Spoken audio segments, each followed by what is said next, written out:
Hello everyone, my name is Beth. Welcome back to NF Talks. I have NF1 and I'm living in the UK. Today we're going to be talking about autism and how people with NF1 can have autism. I've written stuff down, it's all on here, and this will help me. I would like to apologise in advance, about my speech. My speech has been a bit off recently and I'm slurring words and I'm finding it very difficult to say what I want to say, even if it's been written down. So as I said, I'm going to be talking about autism and just a little bit about other neurodivergent conditions people with NF can possibly have, because we all don't have them. So let's get into it. People who have neurofibromatosis, we are 4 to 5 times more likely than the general population to have autism. ASD and autism is, ASD and NF is around 10 to 20%. 26%, whereas within the general population it affects around 1 to 2%, so it's considerably higher than those who have NF that do have autism than the general population. However, some recent studies have said that around 50-60% of people with NF1 do have ASD signs. As well as ASD, people can have ADHD, and that is a little bit higher than those with ASD, which is around 38 to 50%.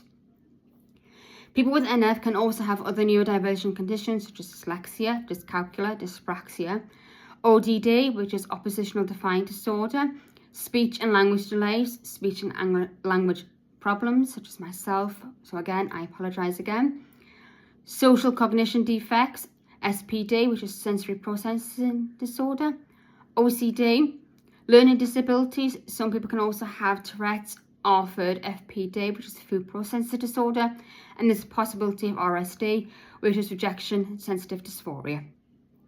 Although these neurodivergent conditions are common in those with NF1, not everybody will have the same experiences, and not everyone does have a neurodivergent condition.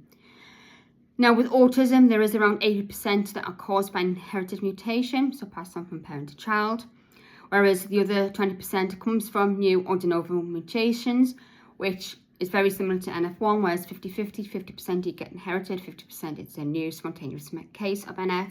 For me, it's spontaneous. So I'm the only one in my family that has NF. So I'm going to be talking a little bit about my own experiences, and then we're going to get into some facts about your autism.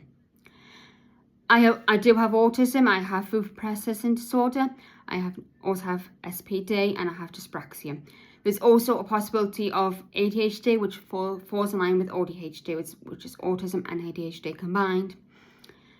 With ASD, I was diagnosed relatively young. I remember that. I was in primary school and remember it very well. And as I have grown into an adult, I can somewhat understand and know before I have a meltdown. Some people we can understand our triggers and we want to get out as soon as possible. We look for the nearest exit or a safe, even if it's a bathroom we go into. If we're outside, we just sit and calm down the best as we can. Now, as a child and even as an adult, in crowded situations, I get overwhelmed and I'd rather get out of that situation. As a child, I masked, and that's still integrated into us now. And especially at school and in the public, I would have my meltdown at home because I was bottling all these emotions up at school, and as soon as I got home, these bursts, this just overwhelming emotion would just happen. And sometimes it was better to let me have this, because if I didn't have that, I would get myself too bottled up.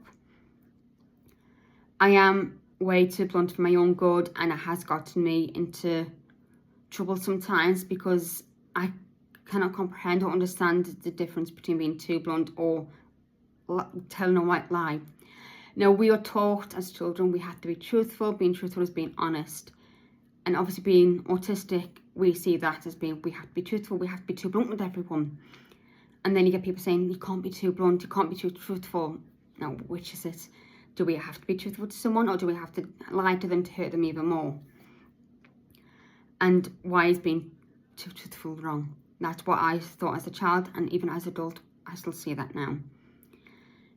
As a child and now as an adult, I do have quite a few focus interests, with one of them being music, especially Kylie and Danny Minogue. I've been a Kylie and Danny fan since I was 18 months old. I remember my first Kylie song, I remember my first Danny song, and at 33 years old, I'm still a fan of theirs now, and their music has helped calm me down in the past and still does.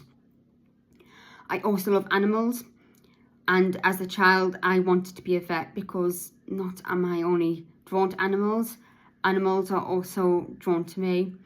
There was a situation a couple months ago where we had a robin that came into the dining room. It got wedged in between the wall and the bookcase. Now I have 2 dogs. I had to get the dogs out of the house into the back garden for me to rescue this robin. Picked it up, checked it over. I didn't know if it was a boy or girl, but I said him at the time. Made sure he was okay, made sure his wings were fine. He was looking at me to say, hi, yes. Gave it a little bit of water in a little pipette thing that I've got for my keep. And I got the dogs back inside. Once the dogs were inside, I let this robin fly off, and this robin comes back now and again to say hello, which is lovely to see because birds do recognise faces, especially crows. So if you see crows, you have to be kind to them because they will recognise people. And that's the animal interest. Dogs as well. I have 2 dogs. I have a Jack Russell Terrier who's 11. We also have a Border Collie who was 9. And breeds, I'm very good at recognising. I can recognise that that's that breed. Oh, that's a Basset Hound, that's a Beagle. There was a situation where I was with we were walking around and overheard a conversation. People were minding this dog breed. They were saying it was a Pomsky, which is a cross between a Pomeranian and a Husky. I said, I'm sorry to interrupt, but that's not a Pomsky. He went, yes it is. I went, no, that's what we call a Clee-Cly. No, it's a Pomsky. No, it's a Clee-Cly. There's a difference. And the owner went, she's correct. This is the Clee-Cly. And this person just walked away. And this owner turned around, she said, you're the only one that's got this correct. Everybody keeps saying he's a Pomsky. Look, I said, there's a difference. You can tell if it's a Pomsky or a Clee-Cly. And he went, I know. So that's a couple of my interests, as well as Norse mythology.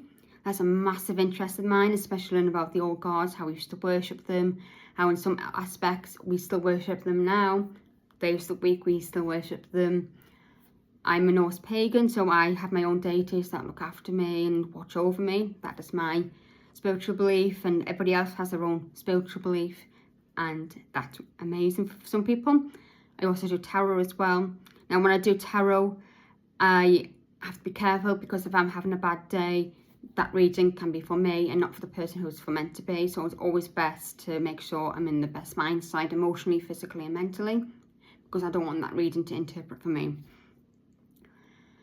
And because of also astrology and astronomy as well, I think all things space is fascinating. And because of this, some people can make fun of it, my beliefs, my special interests, and that gets me emotional and hurt, especially if they make fun of it. And because I can't tell if someone is joking or if someone is just being serious, and that really upsets me. And I know sometimes that it can be a joke, but I can't tell, and it's like, okay. As an adult, even now routine, I hate it when it changes. And it upsets us more, because I would rather turn up to an appointment or to meet people 10 minutes early, 15 minutes early than late, because I'd taken time for traffic, I'd taken time, I've got to get there, finding the building I'm supposed to be in, finding the hospital department I'm supposed to be in, because different hospitals have different departments in different areas of the building.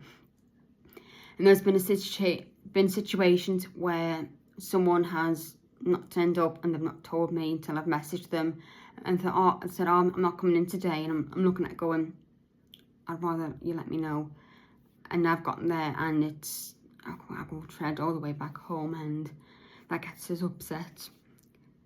And I do get hurt quite a bit.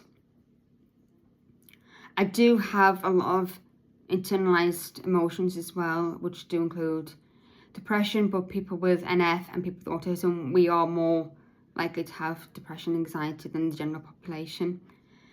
I did go to a mainstream school and a mainstream primary school, and that was the best for me. That was the best thing my mother ever did for me. And it was taught me how to be around a neurotypical person, people who didn't have neurodivergent conditions, and it allowed me to just be around other people. I did go into the SEN room, especially as I couldn't do PA because of my health conditions. I can't do PA. I can't even walk up the stairs much now. We've got a stair lift, I have to use that now. And I used to go into the SEN room during breaks as well. And I used to go, if that was closed, I used to go into the library, into the little corner, and that helped me an awful lot. When I was at school, I didn't really have friends. I had people who possibly were friends with me because they felt sorry for me. And I was a bit of a loner. I was often described as the weird one, the weird girl, especially with the NF, where people thought it was contagious when NF isn't contagious, and I'll be going into that next month. In group tasks, I hated group work because people would either not listen to me or didn't put my training to thought, and there'd be often times where the teacher would be like, what would you put, Beth? I would tell her, she went, why? And they would go, why didn't you listen to her? What she's saying is correct. And they would just have a go at the teacher. And there'd be times where I was not included with stuff, with my very first memory of high school, and this still upsets me now and is still integrated into me now, where very first month of high school, it was somebody's birthday. She handed out invitations to everybody in my year, including my sister. My sister was in the same year as me, but that was for the recent reasons, because we moved back from a different place back up to where we live now, and there was no room in the year I was supposed to be in, so I was put into the same year as my sister, but we're in different classrooms.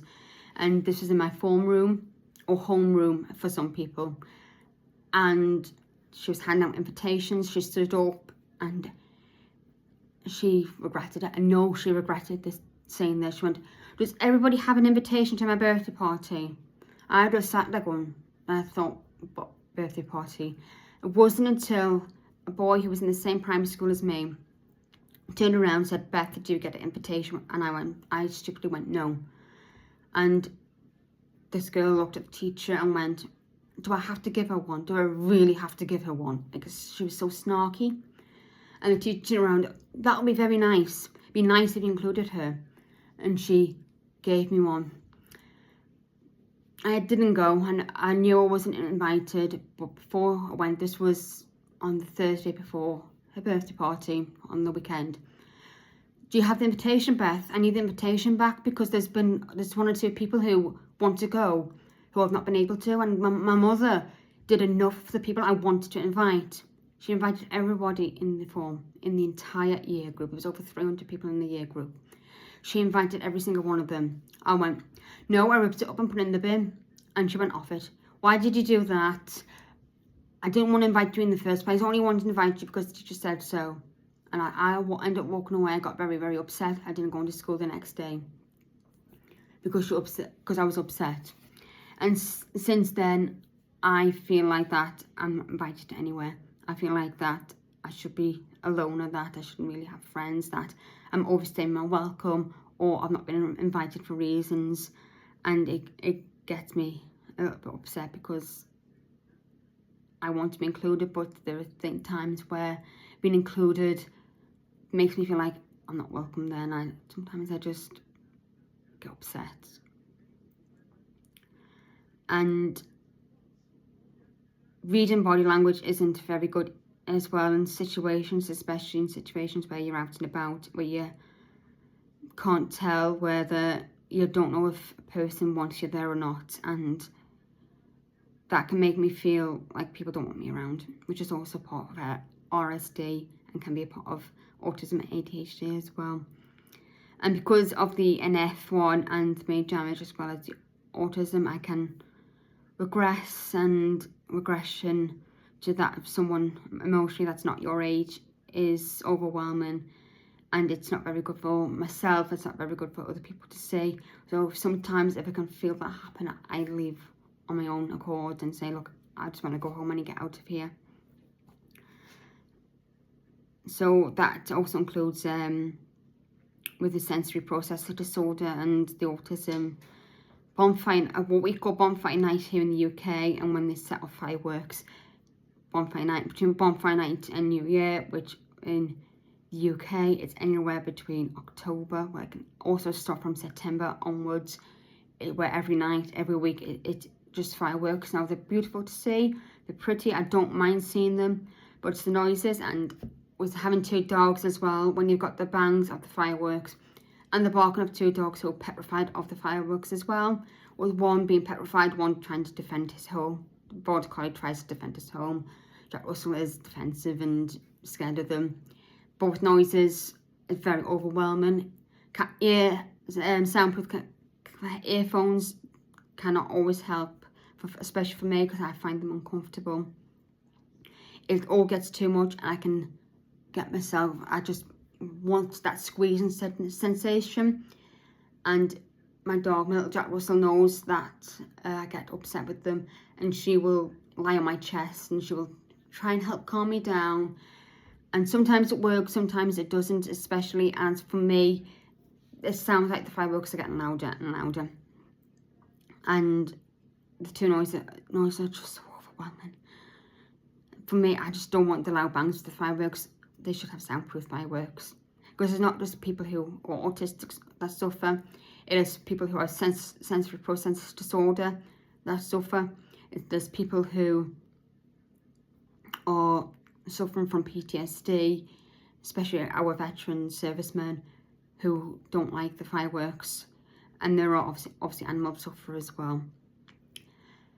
I have a monotone voice sometimes when speaking, which some people find as rude, and I can come across as rude even though I'm not being rude. I'm just trying to understand situations, and people find that rude. They also find me not looking into someone's eyes as rude, because again, we are taught that if someone is speaking to you, you must look at them, you must look at their eyes, and I can't. I find eye contact intimidating, and I'd rather not look at someone talking to me.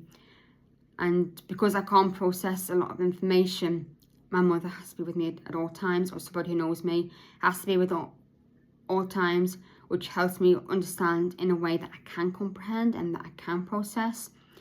Now, just because I can't comprehend things and can't process things does not mean I'm stupid. We are not autistic. People who are autistic, we're not are stupid.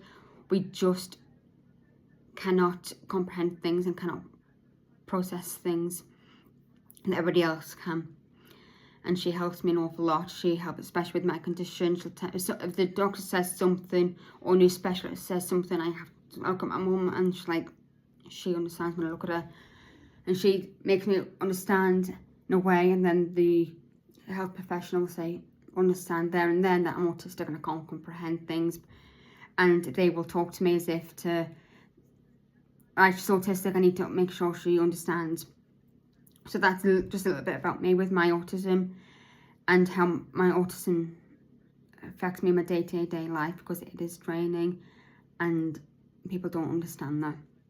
Now, it is very, very important to remember that autism is a very wide spectrum, and everyone with autism is different, and our challenges are very different too. Others thrive in social situations. It's perfect for them. That is them. That is who they are. They thrive off it. And they also thrive off crowded environments as well. But for other people, that's not for them. And that's how we are different. Our challenges are all different as well. Whereas some people with autism can have intellectual challenges. We learn at our own pace. Some don't. We all communicate in our own way, whether it's sign language, whether it's speaking, whether it's the iPads where it talks for you, whereas it's cards. We all communicate in our own ways. And if it's not sign language, it's Makaton as well. It helps us to communicate. Some people are brilliant at some subjects, some people aren't, which brings me on to maths. Not everybody who is autistic is brilliant at maths. Vast majority are not. I am not brilliant at maths. I struggle with my times tables. We are all not very good at maths, so people need to understand that we're not all good at maths. Not everybody's special interest in this is the same. So one of the most common special interest is trains. Not everybody is into trains. Some people don't like trains. People think, oh, it's a train, what's so good about it? But for other autistic people, trains is their life, it's who they are, and they're proud of their special interest in trains. ASD is that much of a wide spectrum. It is not a one size fits all. And just because someone doesn't look autistic, autism doesn't have a look. It doesn't have a look. That's a stigma that needs to change. There are a lot of stigma that needs to change around autism, to be honest with you. And just because someone's friend or someone's friend's child is autistic and has their autism is a certain way, doesn't mean somebody else's is. And our experiences are different. We all don't have the same experiences, and lumping us all into one category of autism where the experience is the same is not what ASD is. Autism spectrum disorder is just that, it's a spectrum.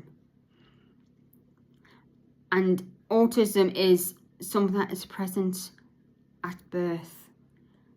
It is there from conception, it's there within our genome, it's there within our genes from the moment we are made.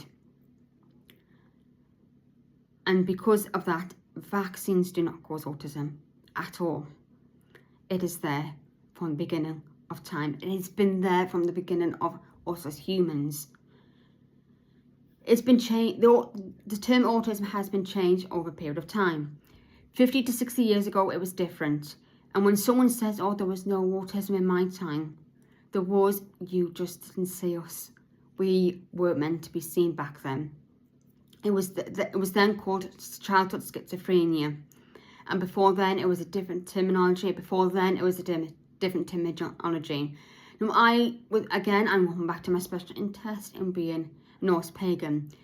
The Nordics, the Vikings, which obviously went around the world, they didn't have a word for autism. Autism is more of a modern term.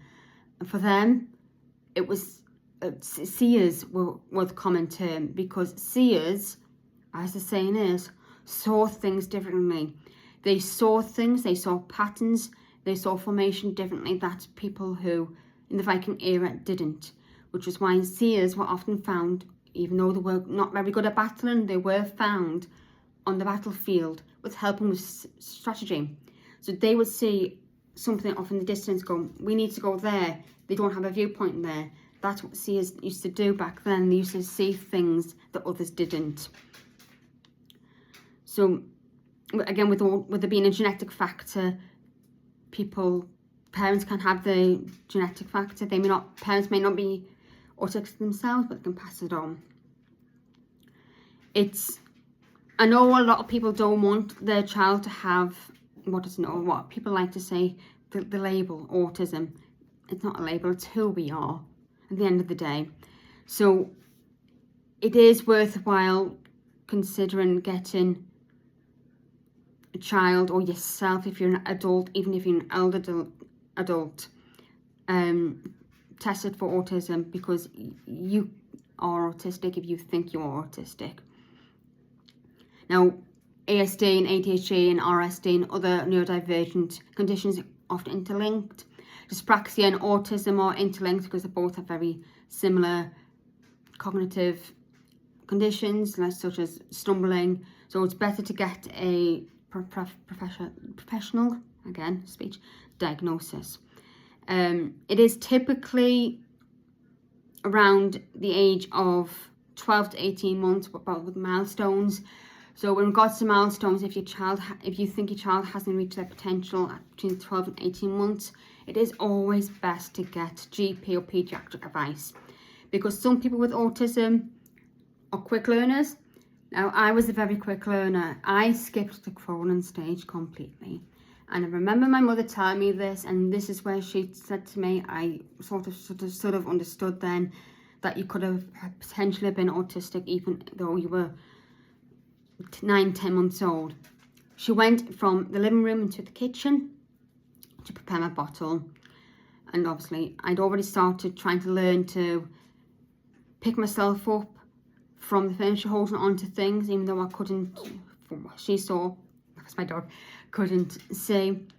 So she was preparing my bottle. She turned around and I was there behind her, and I gave her a fright. I was just standing there going, "Hi, Mama," because I spoke at a very early age as well. My first word was Mama, and then I started saying "Hi, Mama" and stuff like that. And she, obviously I gave her a fright. Even now, as an adult, nobody can hear me coming, even if I'm wearing shoes, including trainers or sneakers or flat boots. They can't hear me, so I'm going from the living room to the kitchen, and if my mother and my sister are in the kitchen doing dinner, I walk up and I go behind them and go, "Is it ready?" I give them both a fright because they don't hear me. So they call me the little ninja because they cannot hear me coming. The same as if I'm on the landing, if I need the toilet, because I have floorboards creak, and I figured out which floorboards creak and which ones don't. I've not told them yet, they don't know. And so if I'm on the toilet and if they need the toilet, I get a fright because I'm there, because they don't hear me. So I get called a little ninja. So I was about 9-10 months old when I started walking completely, because I skipped the crawling stage. Some people with autism do skip crawling completely. Some don't, some do just need that little bit of extra help and getting to where they need. Now, some people, speech-wise, can wait later on in life being autistic. Einstein is one of them. He didn't speak till later on in life, and he is one of the brightest men to have ever existed. And there was a potential that he was autistic as well. And that's just why people need to understand the difference between different intellectual capabilities, because everybody, even if you're not autistic, we all have our own different intellectual advantages and disadvantages. And which that brings me on to IQ. Now, I don't like IQ for the simple reason is IQ is not a measure of intelligence, it is a measure of how you see things, which is why a lot of people who are autistic do very well at IQ tests. IQ tests do not measure your intellectual, your general knowledge, what you're good at. It just measures your pattern recognition, how you see and interpret things, and how fast you see and interpret things. It doesn't measure emotional intelligence, it doesn't measure physical intelligence, it doesn't measure academic intelligence. Everybody is intelligent in all right, we just have our own fields in which we're intelligent about. So IQ is irrelevant in some situations, and with that, people just need to understand that. So I'm just trying to find where I am here, because I've written that much. Everyone with autism, as I keep saying, is different. It's a wide spectrum. Everybody who's on the spectrum, we all deserve the same recognition and the same support, because living with autism is challenging. It's not only challenging for us, it is challenging for our family, our friends, people who are around us all the time, because they see us on a daily basis. And then seeing people who are autistic, their loved ones, the people who they care about, have a meltdown isn't nice, because they want to intervene, because sometimes they can't, because sometimes with people who are autistic, some people with autism, we don't want to be touched. We would rather have our own ways of regulating our meltdowns, and for a lot of us, we squeeze ourselves, and I do that an awful lot, especially if I'm getting too overwhelmed with stuff. I just squeeze myself, or if I'm having a meltdown on the sofa, my little dog will come over, she will lie on my chest. I do have another dog, the border collie. He will come over and he will sense it as well, and he will try. He'll put his paw on me, he'll put his head on me. Now, if I've got the Jack Russell on my chest, she won't let anyone near me, because she's been with me the longest time. She's been with me for 11 years. Border collie's been with me for 9, even though he's picked up on it. My Jack Russell would rather say, "Look, I know what I'm doing here. You just leave her alone. She doesn't want too many things touching her." And I sometimes tell her off for it. I usually say thank you, Nova, but I do want hugs from him as well. And so they both have their own means. So people with pets who are autistic, if they have a meltdown, their pets will know as well. So if they even have got a dog, they've got a cat, their cat will know. So cats will brush their head against their person, head to head, against the forehead, to help calm them down. And they will paw at their owner. Rabbits as well have been known to help. Budgies have been known to help. animals are very, very good, which is why I think everybody who's autistic, this is my personal belief, I don't think everybody agrees with this. I think parents who with autistic children, animals can help, because animals are very empathetic. They can read emotions better than people. They can pick up on our emotions better than people. They can understand our heart rate better than people. I have a heart condition. I have got severe tachycardia, where recently my heart rate is going over to 190 beats per minute, which isn't good. And my dogs pick that up. They both, same with the autism, have their own means of way. The border collie will rest his head against me. The Jack Russell will lie on me because she's small enough. She's quite a small Jack Russell. She's not a miniature Jack Russell. She's a standard Jack Russell, but she's a standard small Jack Russell, if you know what I mean. And even if it's a cat, a dog, they do help. And even a weighted, if anybody's allergic to the pets, weighted blankets help an awful lot. There's such a thing as weighted bears, they're called anxiety bears, where you just put it on and it's got a heartbeat, and it's imitation of an animal's heartbeat. I think it's a dog's heartbeat. I'm not too sure, but I think it is a dog's heartbeat, and that heartbeat is in that dog, in that bear, and that can go into a person, and that has been known to help a lot of autistic people, because there are people who are allergic to cats, there are people allergic to dogs, there are allergic people who are allergic to pet hair, sorry, not pet people. There are some people who are allergic to pet people, but pet people are also allergic to normal people. Well, non-pet people, I should say. And that helps them an awful lot. Which is why, even in summer, some people are autistic. Some people can't regulate their body temperatures, and even in the summer, like myself, I still have a duvet in summer. If it gets too hot, I have a thicker blanket that I just take the duvet off and put this throw over on. And that's a little bit weighted as well. Autism, just because we're autistic, it does not mean we are stupid or lack intelligence, or that is very annoying. It is very, very annoying, because that stigma that everybody who's autistic is stupid, it needs to stop. We're all intelligent, as I say. It's us who defines our intelligence.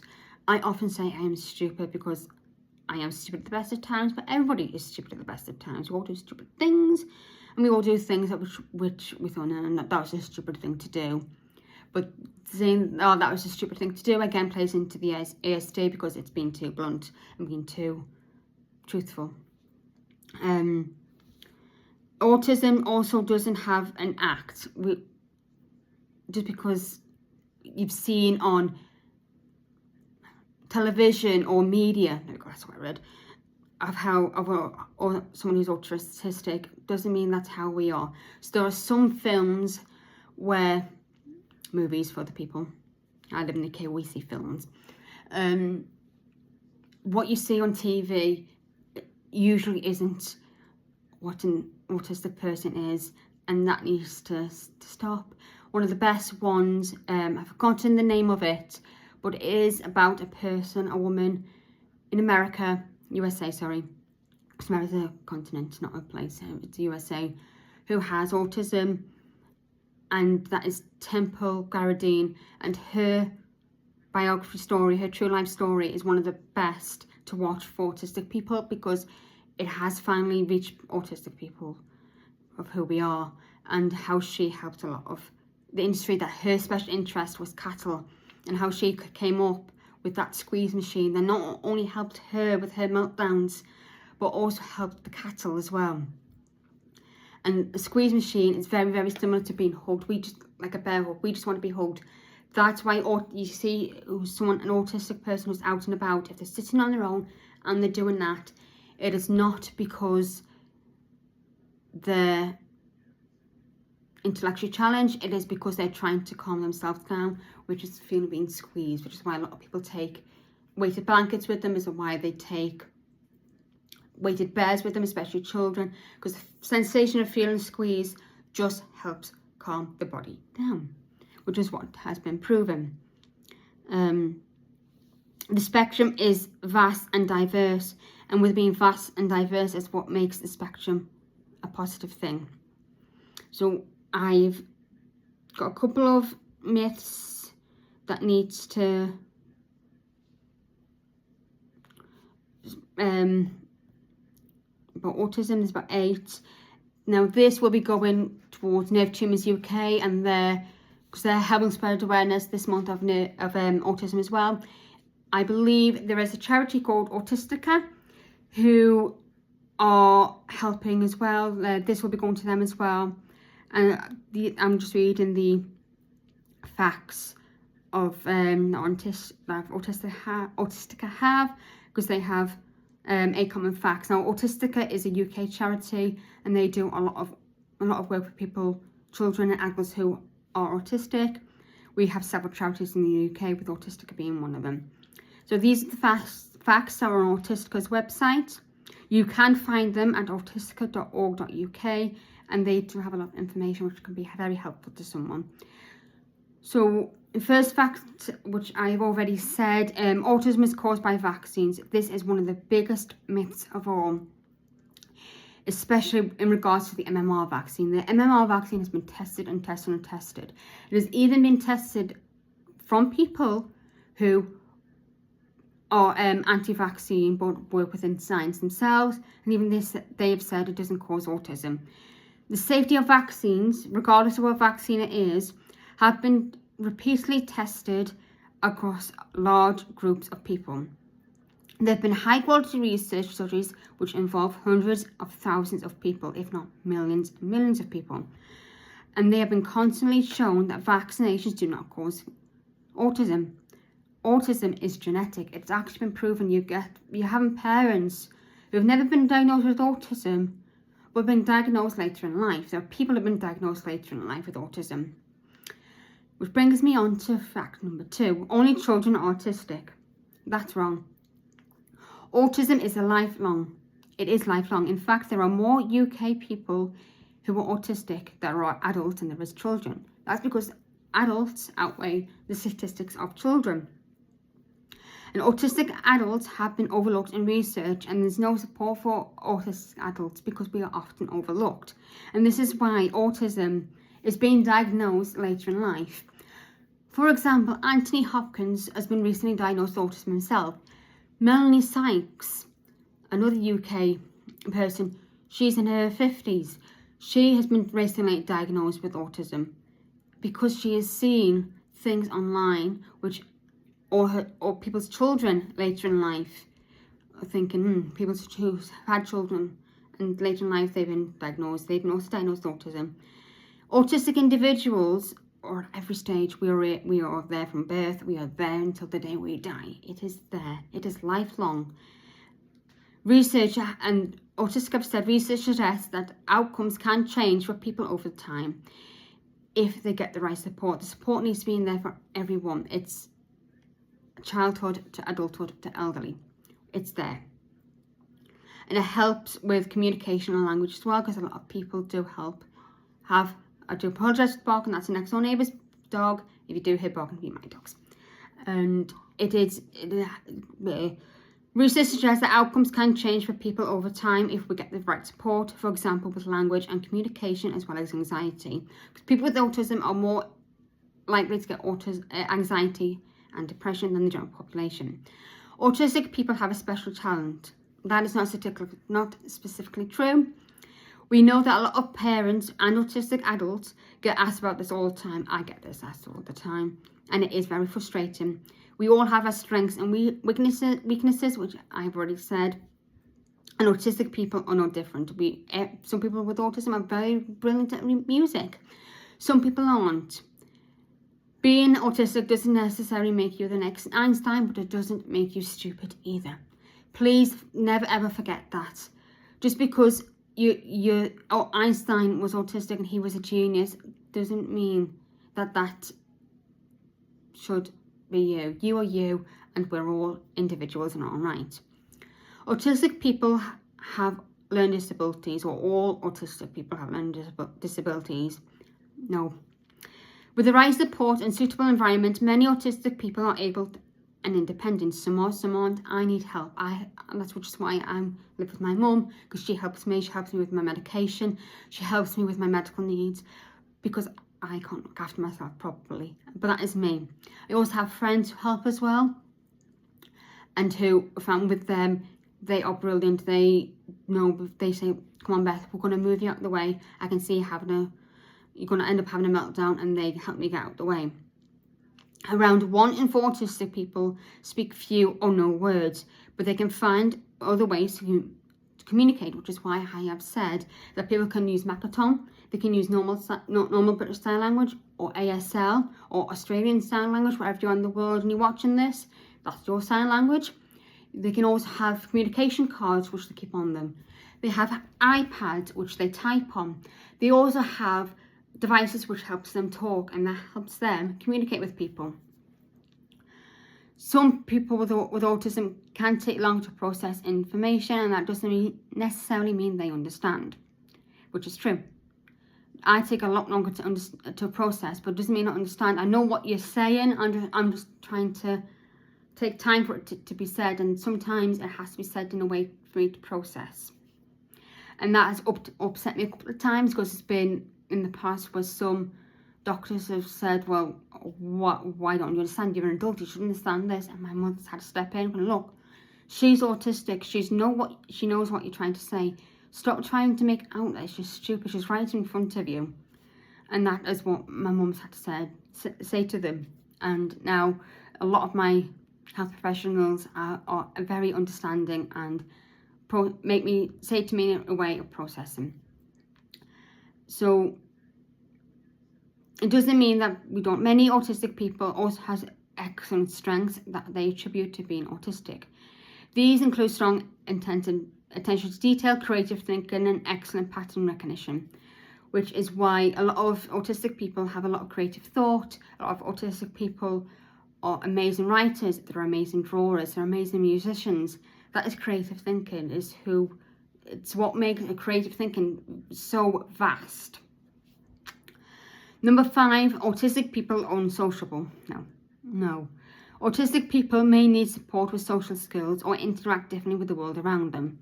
But most autistic people enjoy having relationships, which is true. There are people who are autism who are extrovert, there are some people who are introvert, and there are some who are in between, and I think it is ambivert, and I'm more so in between. I like socialising, but there's sides to me that I don't like socialising, and socialising is too much for me, which is why I'm in the middle of both, but I sometimes learn into being one or the other sometimes, and it just depends. People who show their social difficulties in different ways. Some are quiet and shy or voice attention situations. Others speak too much and struggle to have two-way conversations. Now, for me, my mother has said this since I was a child, before I was diagnosed with autism, and how she realised was actually, again, primary school I was diagnosed, where I used to live, because I used to live in Derby, here in the UK, and I moved back home to Newcastle. I moved to Derby when I was 5, stayed there until I was 9, moved back to Newcastle. It was there in Derby where the nursery nurse teacher turned around and said she's autistic. I was in reception, and my mum, obviously, like most parents, were like, she's not autistic, it is just who she was. And it wasn't until the teacher was saying, is she this? Does she have what people say temper tantrums? It's not a temper tantrum, it's a meltdown at home. And my mum's like, yeah, she has, and as soon as she comes in from school, well, she's autistic. And at school I was quiet and shy, and now even as an adult and going into school, if my mum meets someone at school, her work colleagues, she'll turn around to people and she'll go, just let you know, Beth is quiet, she's shy, until you get to know her. That is how I now introduce myself. I am quiet, I'm shy, until you get to know me, and then I don't shut up, which often makes me get the two-way thing where people say, oh, well, you shut up, you don't stop talking, and then I don't speak again, which I've said. I do struggle with two-way conversations as well, especially if there's different people. Someone's talking about one thing, some people's talking about another. I'm like, I don't know where to interrupt here, I'm just going to sit here and just... Unspoken communication can confuse autistic people, which that is body language and tone of voice, and sarcasm is difficult to read. That is me. That is very, very confusing to me, especially body language. And if people walk away from something, if they're speaking to us and they walk away, I'm like, okay. Or if I'm talking about something, say special interest, for me, I can interpret their body language as, I'm going to shut up now. And they're like, no, go on, carry on. I'm like, well, your body language to me is acting as if you want me to shut up. I'm like, no, I'm interested to listen. Just let me listen. No, carry on. A lot of autistic people take time to get to know others, and neurotypical people take their time to get used to being around and used to talking to autistic people. 6, autism can be cured. There is no cure for autism. It is genetic. It is there from birth. It is there from conception. While autism is different for everyone, the majority of autistic adults and families that autistic have spoken to feel that autism is a big part of their life and not something they would change about themselves. Some people with autism do want to change, but vast majority of us don't. It is who we are, and people need to understand and get used to that. We're here whether they like it or not. We are here whether they like it or not. Autistic's research aims to give autistic people the support and services they need to live a happy, healthy and long life. They focus their efforts on the questions that autistic people tell them that they want answered. And so Autistica is very, very good for that. Number 7, only boys are autistic. This is another stigma, another misconception about autism that needs to change. More males have autism and diagnosis than females. However, people of any gender can be autistic. Girls are more likely to mask their autism, learning the skills to interact with non-autistic people or neurotypicals better than boys do. This can mean that many autistic girls get it. I knew it. My dogs are now barking because next doors are barking. This can mean that autistic girls get a diagnosis later in life than boys, which is true. Because autistic girls are often taught we shouldn't act like this way, we shouldn't be like that way, that's how boys act, and because of it, we mask. And Autistica's last fact they put is autism is caused by bad parenting. Autism is not caused by bad parenting at all. Research has proved that parenting is not to blame. They are finding studies at this current moment to support parents and help them. They're also funding studies at the moment to support parents and helping them better understand autism. This approach can improve an autistic child's well-being as well as help with the parents' lifestyle. So that is 8 of Autistica's points, which I've already, vast majority I have already said. And just because someone is autistic and you know somebody who is autistic is different doesn't necessarily mean that they're all autistic. And Autistica are absolutely brilliant. I'm just trying to find other stuff because there was something that I got. Then I can't find it.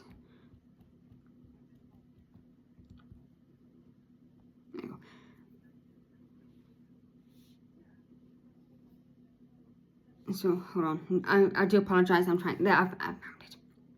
Now with Autistica, there is an app which they have helped with, and it is co-owned by Autistica and the King's College London, and this is an app called the Molehill Mountain. Now, the Molehill Mountain, again I apologise for my speech, is an app that aimed at helping autistic people understand and self-manage anxiety. They have a worry diary which tracks triggers and symptoms of anxiety. They have evidence-based content which includes daily exercises based on cognitive behaviour therapy, CBT, which is adapted for autistic individuals. They have a worry mountain which is for locking away worries and detective thinking to manage anxiety triggers and mindfulness. Now this is an app which is available for Android and iOS, so I highly recommend getting that app. Autistica also have a tip hub which is brand new. It is Autistic Tip Hubs, which is Autistic Tips Hub. Too many S's. And it's a free app which is designed to provide reliable, evidence-based information to address challenges of navigating overwhelming online information. And it also helps debunk misinformation online as well. So there's everyday tips, there's mental health tips, professional tips and resources, and there's also customization, which customizes for each person, from the adult to carer to a child as well. So those are the two apps which Autistica help.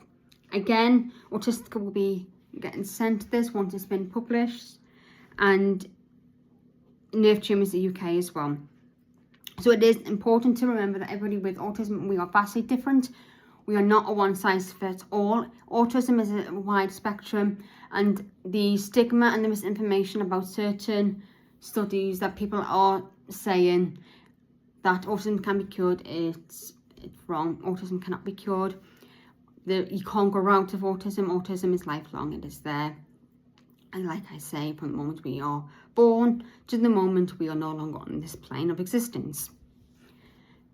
And it is a vast and wide spectrum. And just because you are autistic, and just because we are autistic, just because people are autistic, does not mean we are stupid. We are all individuals, and we are all same as everybody else when it comes to intellectual skills. Everybody's intellectual skills are different, and autistic people, whether people like it or not, autistic people, we are here to stay, and we are not going anywhere. And we need to spread more positive information about autism and how autism is there for everyone to understand and to experience, whether it's speaking, whether you're going into childcare, whether you're going to science. It is there for everybody to help and understand and read and get the information you need. So again, thank you for watching this one. This one is a little bit longer, so I hope this will come online okay. Next month is May, which is Neurofibromatosis Awareness Month.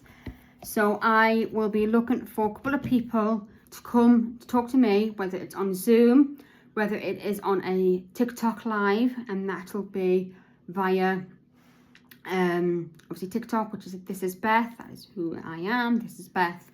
Even if it's a private TikTok I do and you don't want your stories on TikTok properly, I can create a private where it's just myself and a couple of other people who have NF as well, where it's just mainly us.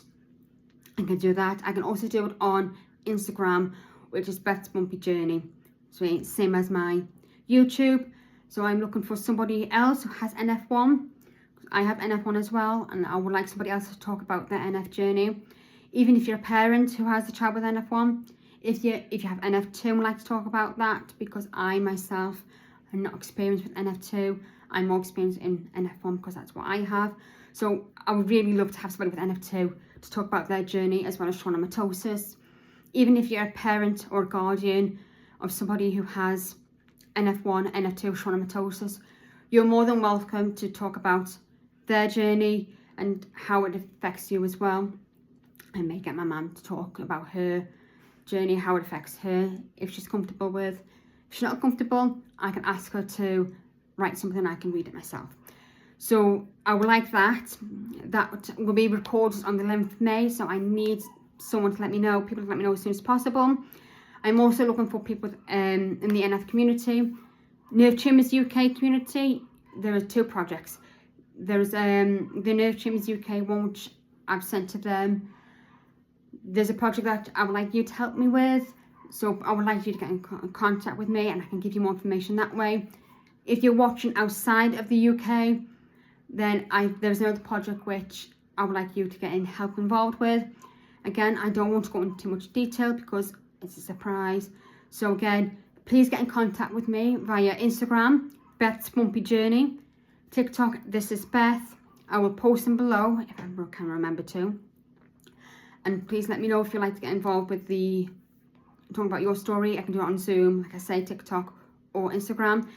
Difficulty with Instagram, I can only have 4 people, including myself. So that will be myself, somebody else with NF1, someone with NF2 and schwannomatosis, or somebody who's a parent of either one. So if it's TikTok, that allows me to have more people on. and I can get people at intervals to talk about their journey. And the good thing about TikTok is I can save it myself, and then I can download it and put it out onto YouTube itself. So thank you all for watching, and please remember to autistic people to be yourself. Be proud being autistic, because we have been here since the dawn of time, and we have been here and we are nowhere. We are going nowhere. So thank you all for watching, and please get in touch for NF Awareness Month, and I'll give you more information on what we're likely to do in regards to this project, and for getting in touch with me for about coming on to talk about your journey. Thank you again for watching. Bye.